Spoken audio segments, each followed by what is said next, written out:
Hello, Hyper. It's me, Hyper. When I started doing this and said I wanted to do this for the Hyper channel, going back to movies, I know I watched 5 years, basically to the day. I started filming them in my car without the car being turned on because the engine and everything makes a very loud noise.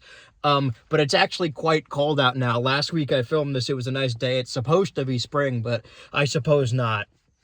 Speaking of spring, last week I had a lot to say about Zack Snyder's version of the Justice League, and I appreciate the comment that said apparently everyone that worked on it said it was a great time.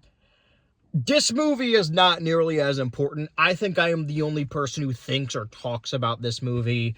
2021 film Bad Trip, and this is a film starring Eric Andre, and it is, I don't know if the genre has a name per se, but I think created or maybe popularized by Johnny Knoxville, these prank movies where they feature a lot of public stunts, playing a character to prank real people and gauge their reaction, right? That's existed since the existence of prank shows. It's parodied on I Think You Should Leave. It's a cliche in and of itself. But these parody, or rather these prank movies, follow a linear plot line and star a character and have like a point A, point B. They have a character arc, Johnny Knoxville, Bad Grandpa. It's mostly pranks and comedy, but also, is that Johnny Knoxville? Whatever one he's playing like an old guy in. And this is Eric Andre's version of that, commissioned by Netflix. And because of it, it isn't that interesting or compelling, and I think that could really be said about any of these prank movies. And it's really difficult how you judge a movie like that, like, oh, the Jackass movie, where does that rank? I think that is a compelling piece of art, but how do you rank it as a movie? So the movie really fringes on how much you like Eric Andre's bit, or even like Tiffany Haddish's bit, Bad Time for This Movie to Be Coming Out. And I like Eric Andre. I like him in short bursts. I think his distilled 11-minute program, The Eric Andre Show, where he primarily makes celebrities uncomfortable, at the time was a very counterculture, like late night Adult Swim view and take that was then carried the baton from Space Ghost Coast to Coast. In a movie, in like a 90-minute, at the very least, a movie, it gets old very quickly. And I think that I mentioned Johnny Knoxville before. I take that back. The crown achievement of these prank movies is Borat. And that's because Borat isn't necessarily a prank movie. Like, this is a story about this character played by Sacha Baron Cohen. And the way they filmed Borat is that they would find these interesting characters, these deeply conservative people, to the level of Nathan Fielder being able to find the strangest people out of a lineup and get them in your show and just ask the right questions so that they talk themselves into a hole. Like, despite what you may think about how often Borat was quoted, everyone has a Borat impression. It dominated cinemas. It dominates pop culture. The appeal, or the heart, or rather the core of Borat isn't about like, oh, this guy is playing a fake foreigner, he's doing the foreign accent. It is Borat's ability, I'm talking about him as a person because that's how it's portrayed, to make these people he's interacting with say horrendous things that they legitimately believe. And he's not even trying to do gotchas. He's just like, oh, like, I'm not going to do the voice. In my country, women are, if they have sex with someone who's not married to, they cut off their hands. And then you find a person in America that's like, yeah, I believe that, shit like that. But the way Borat was filmed was that they told everyone involved that it was a documentary about this guy. At no point does Sacha Baron Cohen lift the mask and he's like, all right, guys, this is a prank movie. The camera's right over there. And because of that, every prank movie needs to be compared to Borat. It's sort of inevitable. So you see the credits rolling on Bad Trip of Eric Andre being like, there's a camera right over there. And I understand that, but if you like Eric Andre's bit, if you like the Eric Andre Show, I don't even think you're necessarily going to like Bad Trip, because it's just raunchy for raunchy's sake. And a lot of the reactions aren't that funny. The bit where, like, there's a gorilla assault sex scene happening in the movie, The joke for a prank movie should be the people reacting to it, but everyone's just like, all right, I'm gonna walk away. This is because it's not like, oh shit, that gorilla's fucking that guy. That's a person in a gorilla costume. There's something going, so they got in the enclosure, I guess.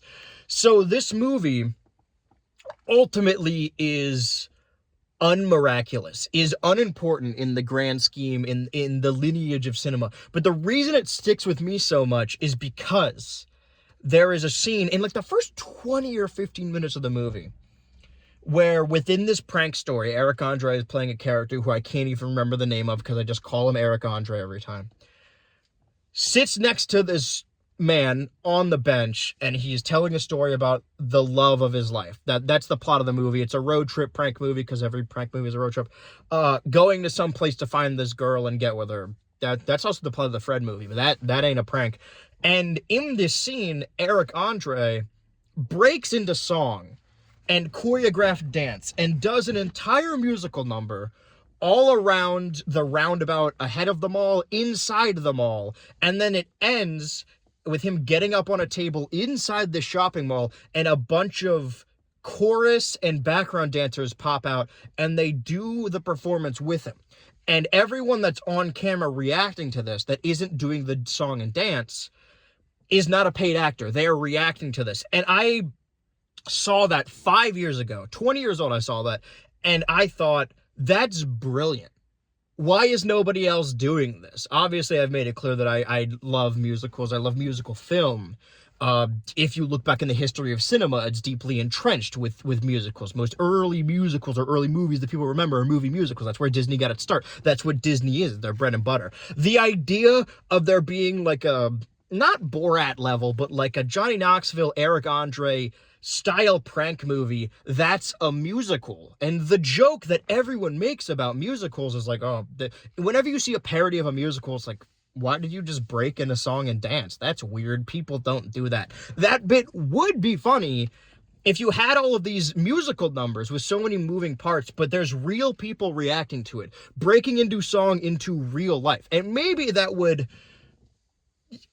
rain annoying after a little bit, maybe diminishing returns. But I feel like prank movies are already diminishing returns. If you're telling a story, it's going to get boring. I talked about this when I talked about like Loiter Squad, Robot Chicken. There's a third example. These sketch shows on Adult Swim, no offense to them, but when people talk about Loiter Squad or Robot Chicken or anything like that, Eric Andre as well, they don't say like, oh, let's watch this episode, this is a good episode. They bring up a clip of their favorite sketch on YouTube. And that's what prank movies are, right? You look up your favorite bit. Similarly, the only thing I ever look up when it comes to Bad Trip 2021 is this musical number. If you haven't seen this movie, don't watch this movie. But on YouTube, because you're already on YouTube watching this, just look up Bad Trip 2021, Eric Andre, Maria song. I think it's a cover of a real song, of a real musical number. And that idea wormed its way to my brain, the idea of there being a prank movie that is also a musical, because then if the pranks start getting boring, then you still have musical numbers and vice versa.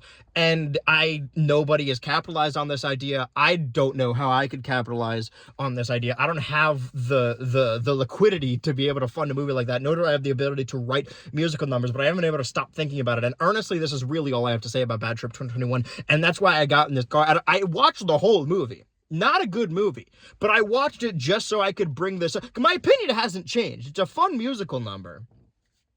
The idea hasn't been done, and it should be done more. I think last week, because I had a lot to say about the Snyder Cut, I talked for 20 minutes. And I think the purpose of the hyper is to afford me the ability to do what I want to do, unscripted, unedited, just unfiltered. And I think that is diluted a little bit when you're like, oh, but it needs to reach this pair. Again, like, I don't even care about AdSense. The hyper channel is not monetized at all. It's just, for me, the idea of like, oh, all these videos being the same amount of time. I think it's because the Snyder Cut video was exactly 20 minutes. So now I'm pushing it because I'm at what now? Like almost 10 minutes. But legitimately, that is all I have to say about Bad Trip 2021. I like the Maria musical number. I like Eric Andre, but I think that there are bits I still really like. And I don't want to say like, well, this didn't age well, because that's such a nonsense thing to say about most comedic avenues, because it's not about aging, it's about tastes. and rather the context of the time. But there are certainly Eric Andre episodes where I'm like, this is kind of, especially the one where he's like harassing Jeanette McCurdy. Like, I know that's the gag of the show, but like what we know now, it's like, hey, leave her alone. Is this guy bothering you? While I'm doing reviews, I also read Jeanette McCurdy's book, her new book, Half His Age. And it's sort of a Lolita situation where the cover of the book is very emblematic of what the book is. And every time I'm reading it, if I'm on the bus or train, I gotta shake my head so people know I disagree with it. Anyway, the book's fine. I really like her writing. But when you've already read her autobiography or memoir, you could tell these characters are rooted in her life. So it kind of felt like I was just reading an abridged version of that. It's not a bad book, right? It's got proper prose, and I was hooked the entire time. But it's not the most interesting thing she's written. I would like to see her direct more. This isn't about Bad Trip anymore. But I've said my piece about Bad Trip 2021. Ultimately, what I'm getting at is don't watch it. But I watched it with my roommates in California, I guess a week after the Snyder Cut. When I thought about doing this, I was like, oh yeah, in 2021, I was watching like a movie a month. But at this period, I'm watching like a movie a week. So there's going to be another one of these next Tuesday. And don't even get me started on 2027. Going back to 2022. All right, I've talked for long enough. I'm Hyper. Call me Hyper.